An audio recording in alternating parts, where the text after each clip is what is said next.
आमर गाँव रे पुराना गोटे नाटक थिला किचक बोध आमर बापा माने काका माने करुथिले आ 1983 मसिया रे से नाटकटा आरंभ करथिले छोट छोट पिला मानकु नै करी किचक बोध हेले समस्त खुशी हेउथिले ए तो कहार रमणी पारे नामु ताकु चिने ए तोरा कहार रमणी पारे नामु ताकु चिने क्यों देशे तार घर इबा कहारा मावर सखी मेले कले कले झुली झुली करी चाले सखी मेले कले कले झुली झुली करी चाले पाद पद्म पाद पद्म पाद पद्मर नुपुर बाजुछि रे किणी किणी ए तो कहार रमणी पारे नामु ताकु चिने किचक गोटे एमती चरित्र ये किचक मानकु विश्वास करिबा ठीक नहे काई अन्यर स्त्री मानकु देखिले से किचक नजर करुतला सरिंद्र उपरे ये साधारण हिसाब रे एमती भी होंती किंतु सेटा देहि करी मो सेमती होय नाही। नमस्कार दर्शक बंधु टाइम्स वन ओडिया रो एक स्वतंत्र कार्यक्रम विरल व्यक्तित्व आपण मानकु स्वागत। आज ए कार्यक्रम रे आमे भेटिबा एमिति जण व्यक्तित्व को जे कि पेशा रे जणे शिक्षक निकट अतीत रे अवसर ग्रहण करिसंती किंतु निशा तांकर कला जगत रे बहुत ख्याति अर्जन करिसंती। आमे आज सीधा सड़क तांको सहित कथावार्ता हेबा। से होचंती नुआपड़ा जिला कोमना ब्लॉक अंतर्गत डुमेरबाहाल गाँव रो श्रीजुक्त दिगंबर न्याल। सर नमस्कार, आपन को स्वागत जनाछि हमर चैनल को। सर आपण हमर दर्शक मानन को आपनकर परिचय टिके देबे। हो आज्ञा मोर नाम होछि दिगंबर न्याल। मुई डुमेरबाहाल रे हम घर कोमना ब्लॉक नुआपड़ा जिला पेशा रे मुई शिक्षकता हाई स्कूल रे करुଥିଲି 2019 रे अवसर नै आ तार संगे संगे पेशा संगे संगे गोटे मनोरंजन कार्यक्रम सांस्कृतिक कार्यक्रम गोटे भी अंचल रे परिवेषण करी करी आछी। सर आपण पेशा रे जने शिक्षक एवं अनेक आपणकर तत्वावधान रे अनेक छात्र छात्री को आपण निर्माण करिसंती तांकर भविष्य गठन करिसंती तो आपण ए जो कला क्षेत्र रे आपणकर गोटे स्वतंत्र परिचय अछि। किचक बोइले आपण को लोग विशेष भाव रे जानନ୍ତି तो ए जो किचक परिचयटा आपण पाइले केमिति एवं किचक परिचय पाइबा पई आपणकर जो यात्राटा केमिति आरंभ कले सर? मो खडियाल कॉलेज रे पढुथिला समय रे सेतिरे खडियाल कॉलेज रे सांस्कृतिक कार्यक्रम माने हेउथिला सेतर आज्ञा माने बहुत इंटरेस्टिंग थिले। तत्कालीन प्रिंसिपाल थिले नुआकरी किशोर चंद्र महापात्र, फणिंदम सिंह देव, श्रीकांत जोशी, श्याम बंधु खमारी ए माने कला प्रति बहुत उत्साह करुथिले। आ सेतिरे एनएसएस बोली गोटे योजना चली थिला सेतिरे मो टिके ढोलक खोलक टिके बजे पारुथिली। मोर कार्यक्रम देहि करी मते बहुत उत्साह करथिले। विभिन्न जगह को कंपटीशन रे भी पठैथिले आ जाउथनु। सेही दिन ठारू मो विभिन्न स्वांग मानकरे ढोलक बजेबार आरंभ करथि। लक्ष्मी स्वांग, हारावती, उषावती एमती करुथिला बेले आमर गाँव रे पुराना गोटे नाटक थिला किचक बोध आमर बापा माने काका माने करुथिले सेटा बंद हो जाइथिला। तो से माने देखिले बापा माने काका माने तुमे तो ढोलक फोलक बजेकी विभिन्न नाटक मानक रे जाइकरी परिवेषण करूछ। आमर गाँव गोटे पुराना नाटक थिला सेटा बंद हो जाइछि ताकू तुमे उज्जीवित कले बहुत बढ़िया होंता बोली कहले। आज्ञा तापरे मोर टिके आग्रह हैला देखिली आ नुआ नुआ पिला मानकु एकजुट करी नाटकटा आरंभ करथिली 1983 मसिया रे। से वर्ष मोर बीए कंप्लीट हेकरी रही थाए आ 1983 मसिया रे से नाटकटा आरंभ करथिली छोट छोट पिला मानकु नै करी। तो सर आपण जते बेले 1983 मसिया रे प्रथम थर पई आरंभ कले तो आपण ଚାକିରି କରିବା ପୂର୍ବରୁ ଆପଣଙ୍କର ନାଟକ ଜୀବନଟା ଆରମ୍ଭ କରିଥିଲି। ଏବଂ ଚାକିରି କରିବାର କେତେ ବର୍ଷ ମାନେ ନାଟକ ଆରମ୍ଭ କରିବାର କେତେ ବର୍ଷ ପରେ ଆପଣ ପୁଣି ଶିକ୍ଷକତା କରିଲେ? 83 ଆରମ୍ଭ କରିଥିଲୁ। 84 ମସିହାରେ ଆମ ପଞ୍ଚାୟତରେ କୋନାବିରା ଗୋଟେ ହାଇସ୍କୁଲ ଓପନ କରାଗଲା। ନୂଆ କରି ମତେ ପ୍ରଧାନ ଶିକ୍ଷକ ରଖିଥିଲେ ସେଥିରେ। ଆଉ ଶିକ୍ଷକତା 1984 ମସିହାରେ ଆରମ୍ଭ ହେଇଥିଲା, 5/7/84ରେ। ଆଉ ସେ ଦିନ ଠାରୁ ଶିକ୍ଷକତା ବି ଚାଲିଲା। ଆଉ ଧୀରେ ଧୀରେ ଧୀରେ ଚାଲିଲା। 85-86 ବେଳକୁ ଆମେ ନାଟକଟା ବହୁତ ଛୋଟ ହିସାବରେ ଥିଲା, ଏତେ ଟିକେ ରୌନକ ଧରି ନଥାଏ। ଧୀରେ ଧୀରେ ଯେତେବେଳେ ନୂଆ କରି ନିକଟରେ ଥିବା ଆମର କଳା ରସିକ ମାନେ ବା ପ୍ରେମିକ ମାନେ ବହୁତ ଅଛନ୍ତି ଭେଲା ଗାଁର ଲୋକମାନେ ଆମର ନାଟକ ଦୁର୍ଗା ପୂଜାରେ କରିବା ପାଇଁ ଡାକିଲେ। ପ୍ରଥମ କରି ସେଇଟା ଡରି ଡରିକିରି ଯାଇଥିଲୁ। ଆଉ ସେମାନେ ଗୋଟେ ଏମିତି ଜାଗା ଦେଇଥିଲେ, ସେଇ ଜାଗାରେ ମୋର ନାଟକଟା ଏତେ ଧରିଲା ଆଉ ଏତେ ସେମାନେ ଉତ୍ସାହ କରିଥିଲେ, ସେଇ ଦିନ ଠାରୁ ଆମର କିଚକବଦ୍ଧ ନାଟକଟା ଫେମସ ହେବାକୁ ଲାଗିଲା। ଆଉ ପାଖାପାଖି ସେ ଗାଁରେ କେବେ ବି ଆଉ ଛାଡ଼ି ନଥିଲେ। ପ୍ରାୟ ଏଇଟା 40-42 ବର୍ଷ ହେଲାଣି ଭେଲା ଗାଁରେ 39 ଥର ନାଟକ ହେଇଛି। ଆଉ ଆଜି ପର୍ଯ୍ୟନ୍ତ ବି ସେଇ ଗାଁର ଲୋକମାନେ ମୁଗ୍ଧ ବା ସାଟିସ୍ଫାଏ ହେଇନାହାନ୍ତି, ପୁଣି ଦେଖିବାକୁ ଇଚ୍ଛା କରୁଛନ୍ତି। ବର୍ଷକୁ ଥରେ 2 ଥର ତାଙ୍କର ଦେଖିବାର ବହୁତ ଇଚ୍ଛା ଅଛି। ଏମିତି ଚାଲିଛି। ବିଭିନ୍ନ ଜାଗାରେ ବି ନାଟକ କରାଯାଇଛି। ତ ସାର୍ ଆପଣ ସେଦିନ ଠାରୁ ଆଗ୍ରହ ହେଇଥିଲି ମୁଁ। ଆଜ୍ଞା, ଆପଣଙ୍କ ଜୀବନରେ ସାର୍ ଆପଣ ବିଭିନ୍ନ ଜାଗାକୁ ଯାଇକି ନାଟକ କରିଛନ୍ତି। ଏପରିକି ଜିଲ୍ଲା ତଥା ଜିଲ୍ଲା ବାହାରେ ମଧ୍ୟ ଆପଣ ବିଭିନ୍ନ ଜାଗାରେ ଆପଣଙ୍କର ମାନେ ନୃତ୍ୟ ପରିବେଷଣ କରିଛନ୍ତି, ନାଟକ ପରିବେଷଣ କରିଛନ୍ତି। ତ ଶିକ୍ଷକତା ଜୀବନ ଏବଂ ଆପଣଙ୍କର ଯୋଉ କଳାକାରୀ ଜୀବନ, ଏ ଦିଟା ଭିତରେ କେବେ ମାନେ ଆପଣଙ୍କର ମାନେ କୌଣସି କାମରେ ବ୍ୟତିକ୍ରମ କେବେ ଆପଣ ଅନୁଭବ କରିଛନ୍ତି? ବ୍ୟତିକ୍ରମ ହେଇନାହିଁ। ଛୁଟି ଛୁଟି ସମୟରେ ପ୍ରୋଗ୍ରାମ ମାନେ ହେଉଥିଲା। ଆଉ ଯଦି ପ୍ରୋଗ୍ରାମ ହେଲେ ବି ନିକଟ ସ୍କୁଲ ତ ଆସିକରି କାର୍ଯ୍ୟକ୍ରମଟା କରୁଥିଲି ମୁଁ। ଆଉ ବଢିଆ ଚାଲିଥିଲା। ବୟସ ଥିଲା, ଉତ୍ସାହ ଥିଲା। ନାଟକ ରାତିରେ ହେଉଥିଲା, ଦିନ ବେଳେ କ୍ଲାସରେ ଯାଇକିରି ପାଠ ପଢଉଥିଲି। ତ ସାର୍ ଆପଣ ଦିନ ବେଳା ଶିକ୍ଷକତା କରିବେ ଏବଂ ରାତିରେ ଯାଇକି ବିଭିନ୍ନ ଜାଗାରେ ଆପଣଙ୍କର ନାଟକ ପରିବେଷଣ କରିବେ। ଆପଣଙ୍କର ପରିବାର ବା ଆପଣଙ୍କର ଘରେ ଏମିତି କେବେ ଆପଣଙ୍କୁ ମନା କରିଛନ୍ତି ବା ଏଇ ଲାଇନରେ ଆପଣ ମାନେ କେବେ ଆପଣ ରୋକଟୋକ ଏମିତି କିଛି ହେଇଛି ଆପଣଙ୍କ ପ୍ରତି? ନାଇଁ, ରୋକଠୋକ ତ ହେଇନାହାନ୍ତି। କାହିଁକି ସେଇଟା ଆମର ପରିବାରର ଗୋଟେ ସମସ୍ତେ କଳାକାର ଥିଲେ, କଳା ପ୍ରେମୀ ବି ଥିଲେ। ସେଥିପାଇଁ ରୋକଠୋକ କରୁନଥିଲେ। ଭଲ ହଉଛି କର, ଏଇଟା ଗୋଟେ ପରମ୍ପରା ଜିନିଷ, ଲୋକମାନଙ୍କୁ ଶିଖେଇବାଟା, ଆଗକୁ ନେବାଟା ବୋଲିକିରି ଉତ୍ସାହ ପ୍ରଦାନ କରୁଥିଲେ। ଆଉ ଧୀରେ ଧୀରେ ସେଇଟା ଉତ୍ସାହ ହେଲା ପରେ ଧୀରେ ଧୀରେ ଟିକେ ଲୋକମାନେ ଆଗ୍ରହ କଲେ। ଲୋକମାନଙ୍କର ଆଶୀର୍ବାଦରୁ ନିକଟରେ ଥିବା ଆମର କଳାହାଣ୍ଡି ଥିଲା ସେ ସମୟରେ ଜିଲ୍ଲା, ତାପରେ ନୂଆପଡା ହେଲା।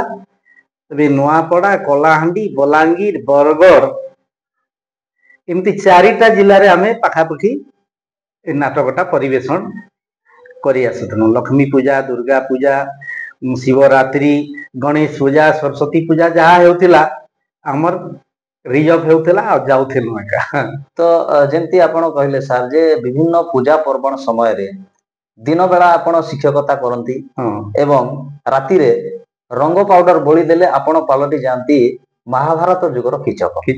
ତେବେ ଆପଣଙ୍କର ଏଇ ଯୋଉ କିଚକ ଅଭିନୟରେ ଆପଣଙ୍କର ଯୋଉ ଗୋଟେ ସ୍ୱତନ୍ତ୍ର ପରିଚୟ ଆପଣ ପାଇଛନ୍ତି, କୋଉଥିପାଇଁ ଏଇ ପରିଚୟଟା ଆପଣଙ୍କୁ ମାନେ ମିଳିଲା ବୋଲିକି ଆପଣ ଭାବୁଛନ୍ତି? ମାନେ ନାଟକ ପରିବେଷଣ କରିବା ଭିତରେ ଆପଣଙ୍କର କିଚକ ଅଭିନୟର କୋଉ ଜିନିଷଟା ଲୋକଙ୍କୁ ବେଶୀ ମାନେ ଲୋକପ୍ରିୟ ହେଇଛି ଆପଣଙ୍କର?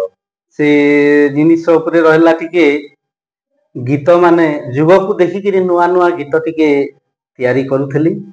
ଆଉ ସେଇଟା ସମୟ ଅନୁସାରେ ଯୁଗ ଉପଯୋଗୀ ଲୋକମାନେ ବହୁତ ଆଦର କରୁଥିଲେ, ଶୁଣିବାକୁ ବହୁତ ଇଚ୍ଛା କରୁଥିଲେ, ଆଉ ବହୁତ ଆଶୀର୍ବାଦ ବି କରୁଥିଲେ, ପୁରସ୍କାର ବି ଦଉଥିଲେ, ଆଉ ଡାକୁଥିଲେ ବି। ଏମିତିକି ସପ୍ତାହରେ 2 ଥର 3 ଥର ଅଞ୍ଚଳରେ ହେଉଥିଲା ଏକା। ଆଚ୍ଛା। ଆଉ ଗୀତ ହିସାବରେ, ତାପରେ ବାଦ୍ୟ ଫାଦ୍ୟ ବାଜନା ଫାଜନା ହିସାବରେ ବି ଠିକ ଜୋଟ ହେଇଥିଲୁ, ପାର୍ଟି ଥିଲା। ଆଉ ଲୋକମାନଙ୍କର ଆଶୀର୍ବାଦ ସେଥିରେ ଗୋଟେ ଶିକ୍ଷା ବି ଜିନିଷ ଗୋଟେ ରହୁଥିଲା ଯେ କୀଚକ ବଧରେ ସରିନ୍ଦ୍ରୀ ପ୍ରତି ଯେଉଁ ନିର୍ଯାତନା ଦିଆଯାଉଥିଲା, କୀଚକ ନିର୍ଯାତନା ଦେଇଥିଲେ ଆଉ ନିର୍ଯାତନା ପରେ କୀଚକ କେମିତି ବଧ ହେଉଥିଲା, କୀଚକ ବଧ ହେଲେ ସମସ୍ତେ ଖୁସି ହେଉଥିଲେ। ସାର୍ ଯେମିତି ଆପଣ କହିଲେ ଯେ ଯୁଗ ଉପଯୋଗୀ ଗୀତ ସବୁ ଆପଣ ତିଆରି କରୁଥିଲେ, ତ ଏମିତି ଆପଣ ବିଭିନ୍ନ ଜାଗାରେ ନାଟକ ପରିବେଷଣ କରିବା ସମୟରେ ଆପଣଙ୍କୁ ତ ନିଶ୍ଚିତ ଭାବରେ ମାନେ ଫରମାଇଶ ବି ହଉଥିବ ଦର୍ଶକ ମାନଙ୍କର ଯେ ଏଇ ଗୀତଟା ଆମକୁ ଶୁଣାନ୍ତୁ।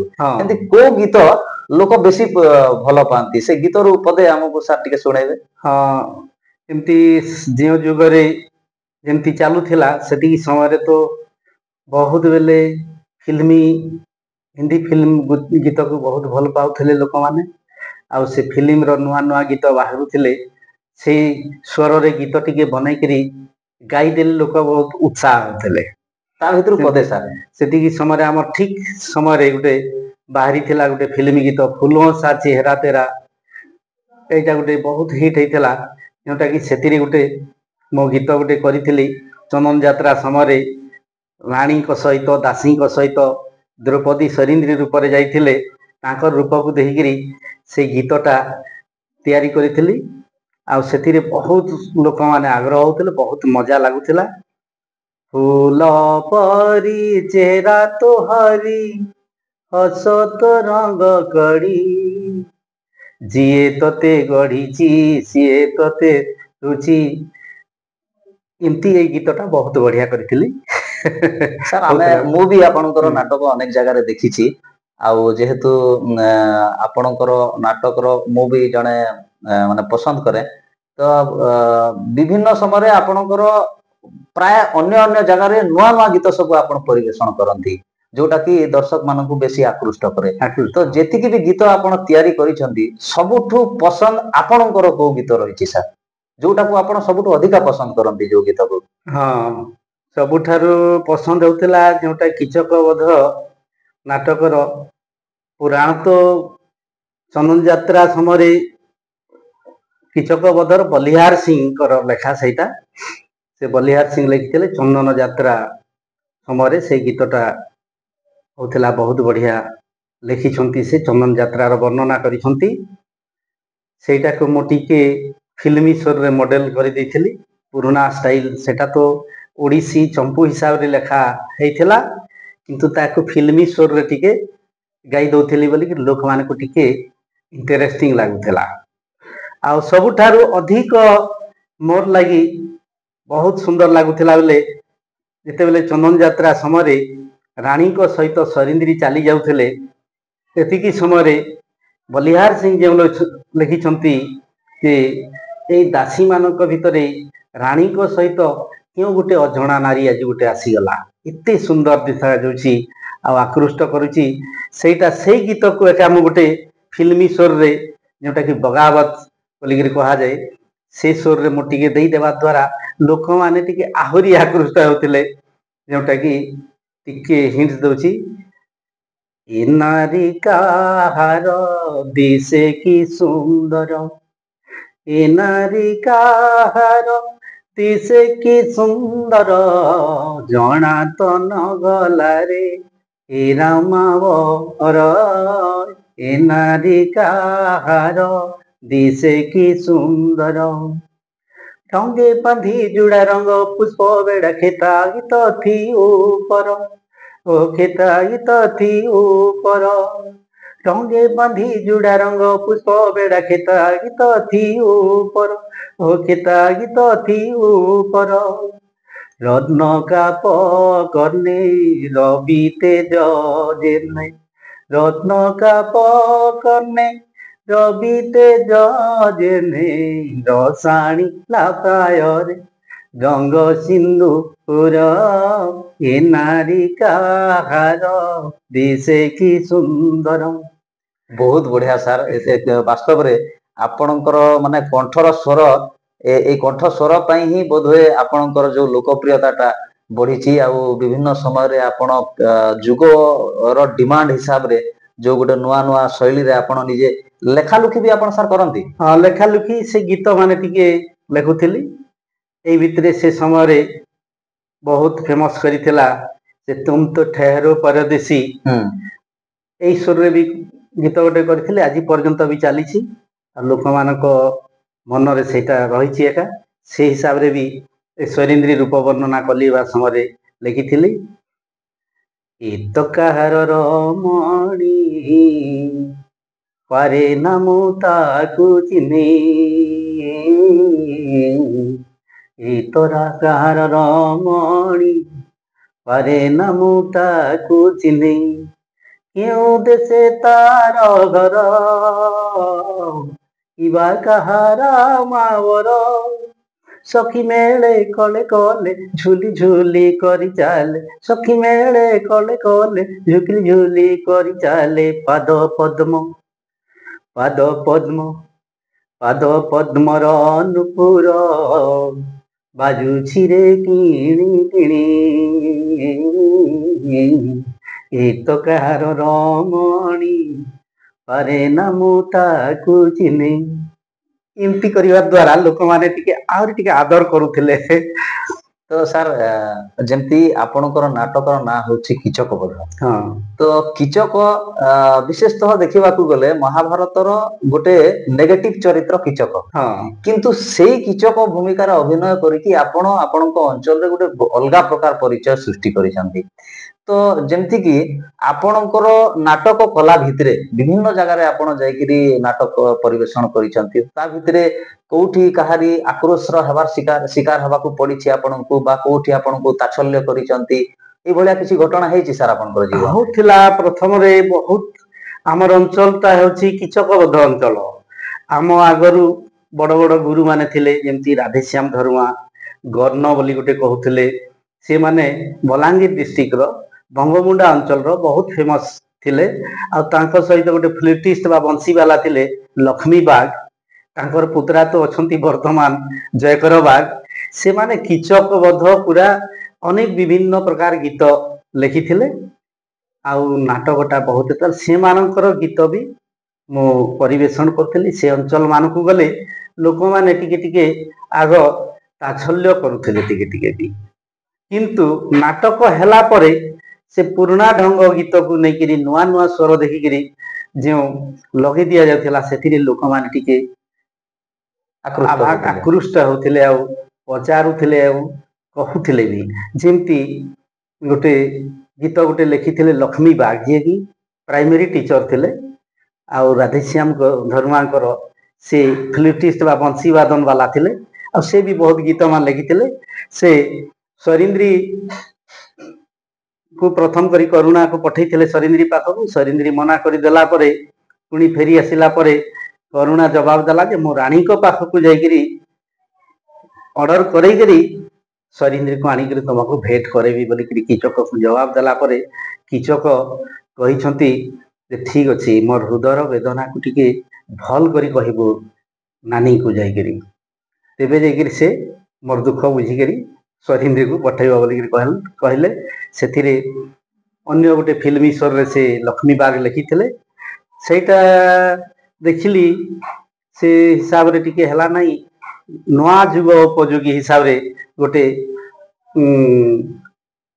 एक दूजे के लिए फिल्म गोटे बाहरी थिला हिट रो तेरे मेरे बीच में से स्वर हिसाब रे मु लगै देली आउरी लोक माने आबाक हे जतला एटा तो पुराना गीत तुमे किंती एटा को गाई देलो जे माने लिखिथिले से माने मरि गलेनी से गीतटा किंती बाहरी छी नहीं गीतटा अछि किंतु सेतिरे रंग टिके मु लगै देछि आ से हिसाब रे सेटा गाई दिए गाइला पर टिके टिके मजा आस्थला लोक माने सुनुथिले आउरी गाइबा पई फरमाइश करूथिले जेमती कहिबु सखी रे जाई हो कहिबु सखी रे जाई नानी की मोहर तू करुणा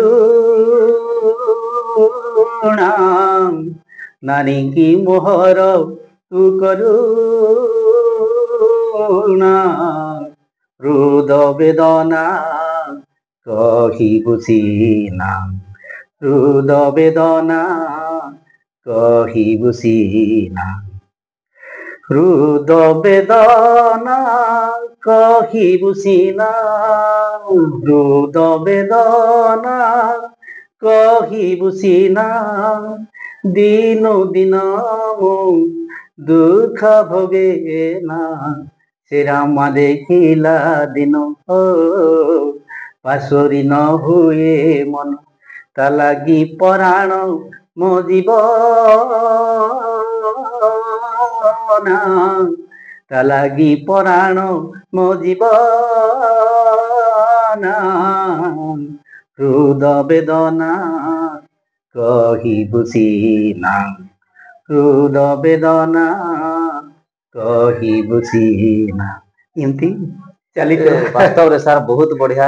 ଆପଣ ମାନେ ଯୁଗ ଯୋଉ ସମୟରେ ଯୋଉ ଫିଲ୍ମ ଗୁଡାକ ବା ଯୋଉ ଗୀତ ଗୁଡାକ ହିଟ୍ ହଉଥିଲା ବେଶୀ ପସନ୍ଦ କରୁଥିଲେ ଲୋକ, ସେଇଥିରେ ଆପଣଙ୍କର ନାଟକର ଗୀତକୁ ଆପଣ ରଙ୍ଗ ବୋଳି ଦେଇକି ଆପଣ ଯୋଉ ଉପସ୍ଥାପନ କରୁଥିଲେ, ବୋଧହୁଏ ଏଇ ସବୁ ଜିନିଷ ପାଇଁ ହିଁ ସାର୍ ଆପଣଙ୍କର ଲୋକପ୍ରିୟତା ଟା ଅଧିକରୁ ଅଧିକ ବଢିଛି।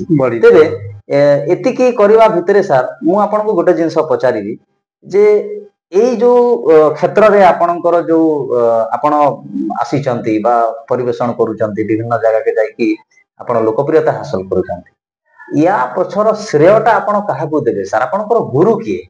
ଗୁରୁ ତ ଆମର କାକା ବାପା ଏମାନେ ଏକା ତାଙ୍କର ପୁରାଣ ରଖିକିରି ଦେଇଥିଲେ। ତାପରେ ସେ ପୁରାଣ ପାଇଲା ପରେ ପଢିକିରି ଟିକେ ଅର୍ଥ ବୁଝିକିରି ସେଇ ହିସାବରେ ଟିକେ ଟିକେ ମୁଁ ଟିକେ କଲି। କିନ୍ତୁ ଦେଖିବାକୁ ଗଲେ ତ ଯିଏ ପୁରାଣ ରଖିଦେଇଛି ସିଏ ଏକା ଗୁରୁଏ। ଆଉ ଯେଉଁମାନେ ସେ ହିସାବରେ କରୁଥିଲେ, ନାଟକ କରୁଥିଲେ, ନା କମେଇଥିଲେ, ସେମାନଙ୍କୁ ମଧ୍ୟ ମୋ ଗୁରୁ ହିସାବରେ ମାନ୍ୟ ଦେଇଥାଏ। ଆଉ ବହୁତ ଠାରୁ ଶ୍ରେୟ ହେଉଛି ଯେ ଲୋକମାନେ ମୋର ଗୀତକୁ ଶୁଣିକରି, ସ୍ୱରକୁ ଶୁଣିକରି ପୁରସ୍କାର ପ୍ରଦାନ କରୁଥିଲେ, ଉତ୍ସାହ ଦଉଥିଲେ। ସେଇ ଲୋକମାନେ ହିଁ ମୋର ପ୍ରକୃତିରେ ଗୁରୁ ଏବଂ ପ୍ରେରଣାଦାୟକ। ବିଶେଷ କରି ବହୁତ କରିବେଲେ ପ୍ରଥମ ଆରମ୍ଭ ହେଇଥିଲା ଲୋକଙ୍କର ଉତ୍ସାହ, ଆଗ୍ରହ, ପ୍ରେରଣା ଦେବା ଭେଲା ଗ୍ରାମର ଲୋକମାନେ। ତାପରେ କୁମନା, ଖଡ଼ିଆଲ, ନୂଆପଡ଼ାକୁ ବି ଯାଇଛି, ବିଭିନ୍ନ ଜାଗାକୁ ଯାଇଛି। ଯେଉଁ ଜାଗାରେ ଯେତିକି ଶିକ୍ଷିତ ଲୋକ ଥାନ୍ତି ସେ ଲୋକମାନେ ସେତିକି ଆହୁରି ଟିକେ ଆଦର କରୁଥିଲେ। ଆଜ୍ଞା, ଏଇଟା ଏକା ମୋର ଲାଗି ବହୁତ ଆଶୀର୍ବାଦ ହେଇଥିଲା। ଆଉ ପଛକୁ ନ ଦେଇକିରି ଆଗକୁ ଟିକେ ଟିକେ ବଢିଲି।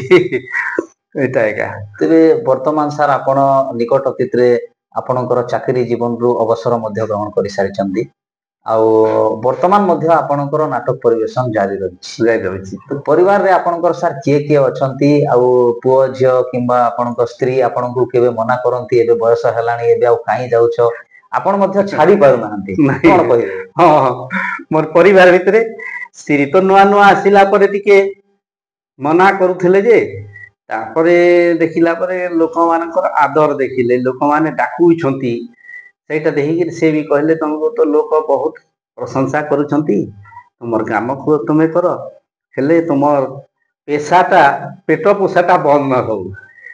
ସେମିତି ଲାଷ୍ଟକୁ ହେଇଗଲେ। ଦୁଇଟା ଝିଅ ହେଲେ, ଦୁଇଟା ଝିଅ +3 କଲା ପରେ ସେମାନଙ୍କୁ ଚାକିରି ପିଲାମାନଙ୍କୁ ମ୍ୟାରେଜ କରିଦେଲି।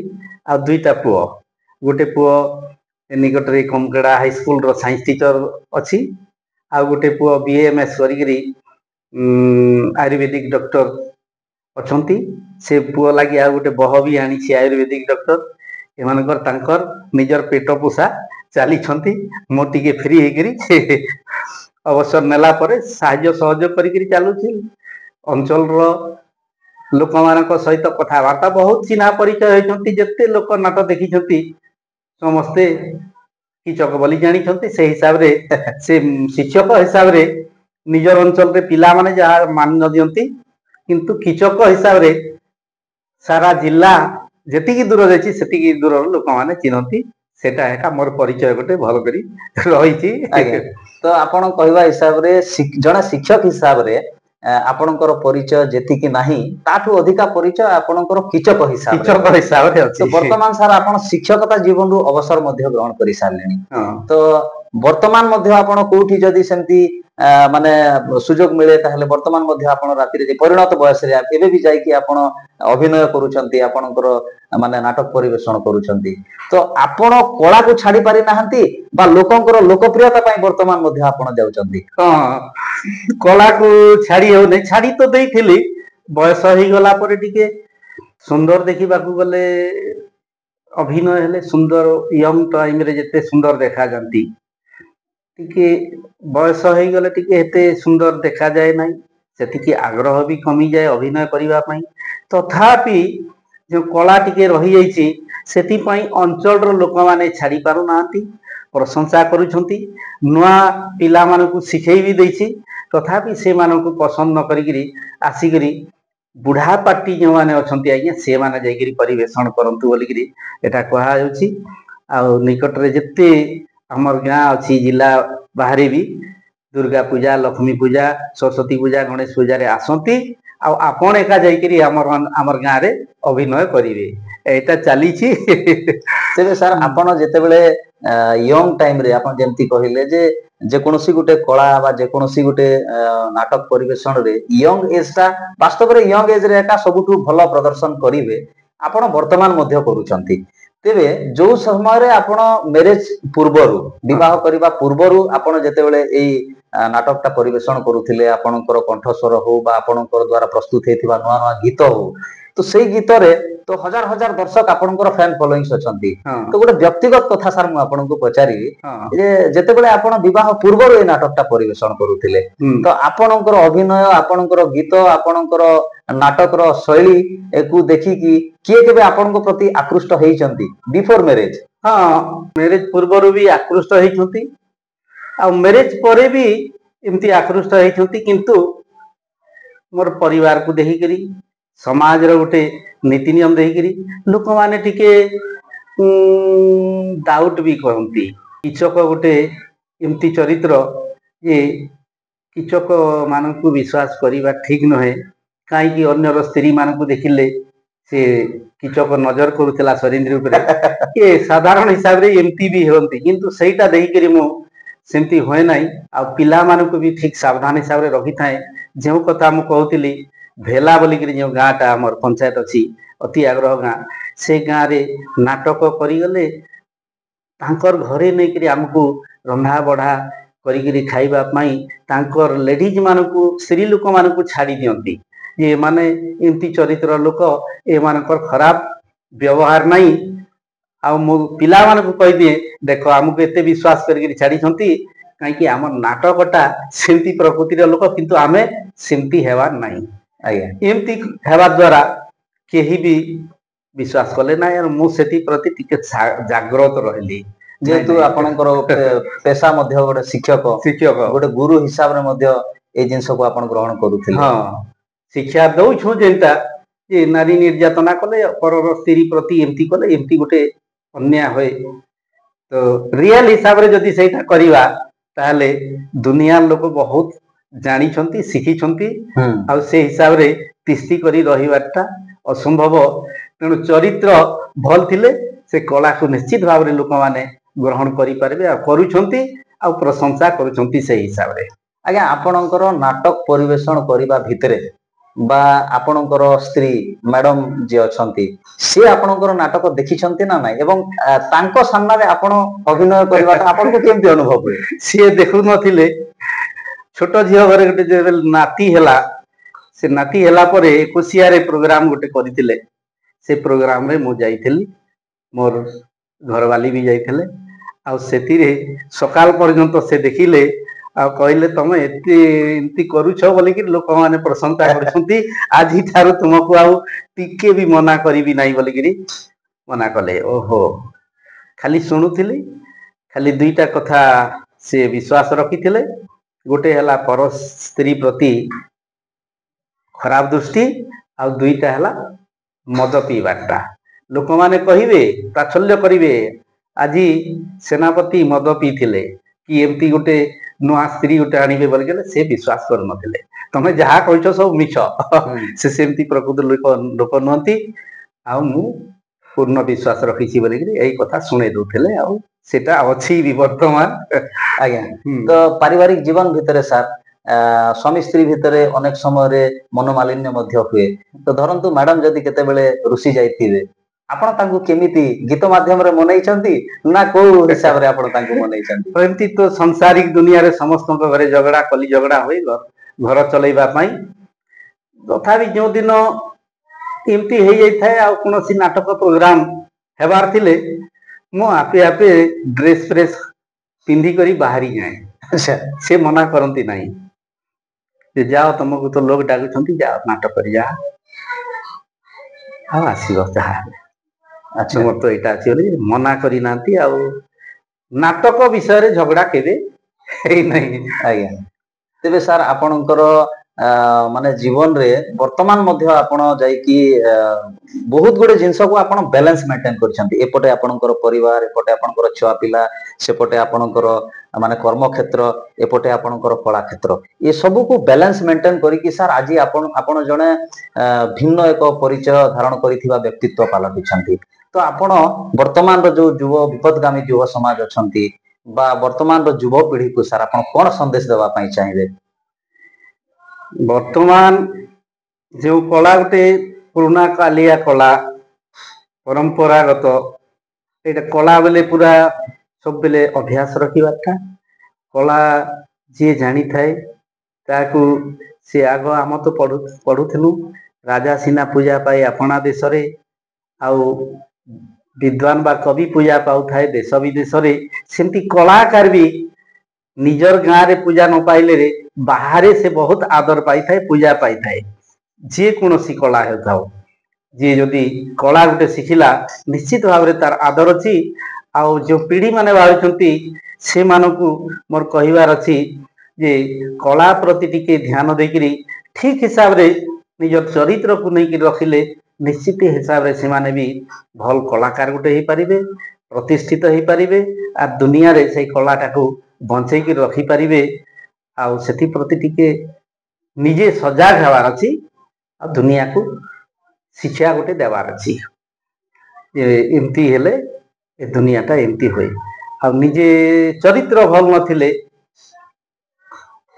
ए भविष्य नागरिक मानकु नवा पीढ़ी मानकु किछि शिक्षा देई हेबो नै से माने ग्रहण करिवे नै ग्रहण कले भी किछि समय पई ग्रहण करिवे तापर आउ काम देव नै। निश्चित भाव सर आपन सहित कथबार्ता है कि सर बहुत बढ़िया लगिला आपण आमे जानिबा को पाइलु जे आपणकर केमती आरंभ करे आपणकर कला जीवन शिक्षकता जीवन परिवार रे के अछंती सब कथा आमे सुनिलु आउ बहुत बढ़िया लगिला सर आ शेष रे हमर दर्शक मानक पई आपण अभिनय करूथिबा भितरे सबुठु पसंदीदा जोटा आपणकर गोटे गीत अछि दीपद हमको सुनेबे सर हमर दर्शक मानक ठीक अछि विदाय समय जेते बेले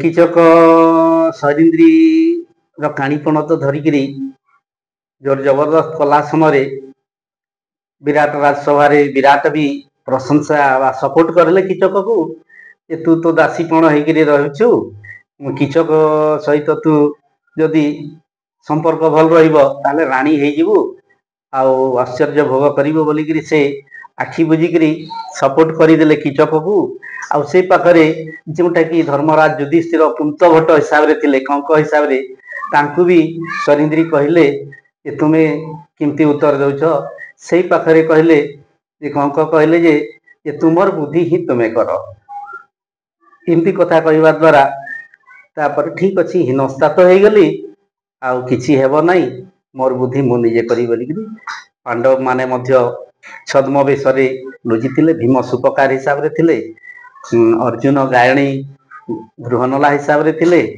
तापरे नकुल थिले अश्वरक्षक सहदेव थिले गोपाल एमती समस्त को भेटिले समस्ते कहले जे तुमे भीम को भेटिकरी किछि गोटे कर आ निश्चित भाव रे मोर उद्धार हेबो एमती मने भाविकरी से पछे भेटिले किंतु किचक को से टिके जवाब देले ताछल्य टिके कथा कहले जे एटा भल नुहे आ तुमे जदि मोर सहित संपर्क रखिलो ताले गुप्त हिसाब रे रखिले बहुत बढ़िया हेबो आ मु जवाब देउछि आ आसंता काली नाटका मंदिर को आसी सेतिरे तुमर हमर भेट हो बोलिकरी सरिंद्री जवाब देकरी पलई छंती आउ किचक सरिंद्री को विदाय करिछंती आसंता काली पई आ सेही समय रे से जो कथा कहिथिली आमर से लक्ष्मीबाग भंगमुंडा अंचल रो प्राइमरी शिक्षक हे तो से बंधु वर्तमान नथिबे ऊपर को जाइथिबे हेले बहुत बढ़िया लिखुथिले से लिखिथिले से समय गोटे फिल्मीश्वर पुरना फिल्मीश्वर फिरकी बाली सरे से हिसाब रे लिखिथिले स्वरिंद्री को विदाय दैछंती। प्रिया मोर प्राण तते मोर छाड़िली तोर अंचल मानिली तोर गीरकू भेट देबु तु नाटपा मंदिरकू।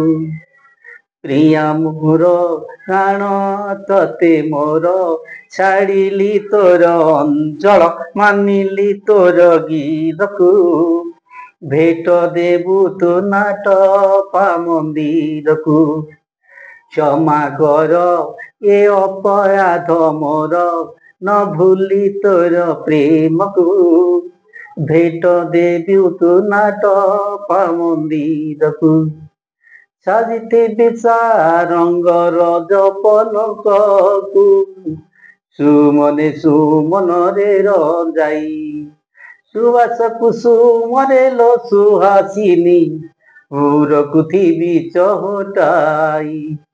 प्रीति राति रसे माटी जागिए बिरह निशी रामा तो पासे मुनि कमा अनाई तोर पथकू भेट देबु तु नाटपा मंदिरकू। एई ईश्वर गोटे विदाय जेमिति आपण आपणकर नाटक रे स्वैरेंद्री को विदाय समय जो गीत गाइछंती ठीक से भले हमर ए कार्यक्रम रे विदाय समय मध्ये आपण गोटे सुंदर गीत आमको सुनेले एकदम हृदय स्पर्शी थिला गीत। स्वैरेंद्री को जेमती नाटपा मंदिर को आसीबा पई किचक कहउचंती सेमती ए चैनल बंधु मान को मुई फेर रिक्वेस्ट करूची बारंबार आसु थांतु एवं हमर भलिया एमती बणरे फुटी करी झरी जाउतबा बण मालु मल्ली मान को ठिके आगो को नेबे बोलिकिरी बहुत आशा करू। बहुत सुंदर कथा कहले सर। वास्तव रे बणरे बण मल्ली बणरे फुटी झड़ी जाए जो कथा रही जे वास्तव रे आमे सेया ही हमर चैनल माध्यम रे प्रयास करूछु एवं लुकायित जो प्रतिभा माने अछंती जो माने लोकलोचन को आसी पारि नाहंती से माननकु लोकलोचन को आनिबार प्रयास मात्र हमर चैनल माध्यम रे चलीछि। तेबे आगो को मध्ये हमर ए प्रयास जारी रहइबो सर। आउ आपणक सहित कथबार्ता भितरे समाज को जो गोटे आपण नुआ युवपीढ़ी को जो प्रेरणा देइछंती बा जो आपणकर कलाकारी क्षेत्र जो एक्सपीरियंस आपण बखाणी छंती निश्चित भाव में आपणकर जो शुभचिंतक अछंती बा आपणकर जो कला को पसंद करुवा व्यक्ति अछंती निश्चित भाव आपण को आउ थरे देखिबा पई पसंद करिवे। आपण को भगवान दीर्घायु करंतु आपण जीवन थिबा पर्यंत एई नाटक परिवेषण करिकी अंचल रो लोकन को मनमुग्ध करूथांतु कला को आपण सम्मान जणाउथांतु। तेबे दर्शक बंधु आमर कार्यक्रम को आज एठी रखिबा। आपण माने सुनुथिले देखुथिले नुआपड़ा जिला कोमना ब्लॉक अंतर्गत डुमेर बाहाल गाँव रो किचक श्रीजुक्त दिगंबर नियाल पेशारे से जन शिक्षक एवं कला तांकर निशा परिणत बयस रे मध्य से आज पर्यंत कला को छाड़ी पारि नाहंती। आमे जदि अति निकटू तांकर चरित्र को अनुध्यान करिवा ताहेले विभिन्न क्षेत्र रे निजर रोल से भिन्न भिन्न भाव रे केतेबेले बापार रोल निभेइछंती केतेबेले स्वामीर रोल निभेइछंती जन शिक्षक रोल निभेइछंती एवं सर्वोपरि रंग पाउडर बोली देला परे शह शह दर्शक मानक मध्य रे गोटे नेगेटिव चरित्र महाभारतर किचक रोल निभेई से आज एक स्वतंत्र परिचय सृष्टि करि पारिछंती। तेबे आज पाई एठी रखुछु हमर कार्यक्रम। जदि आपनक अंचल रे एमिति के कलाकार अछंती बा विशिष्ट व्यक्ति विशेष अछंती हमकु जोगाजोग करंतु। आमे तांकर जीवन को नेकी अकुहा कथा बा निछक कहानी आम चैनल रे प्रसारित करिवु। आज पाई एतिकी नमस्कार।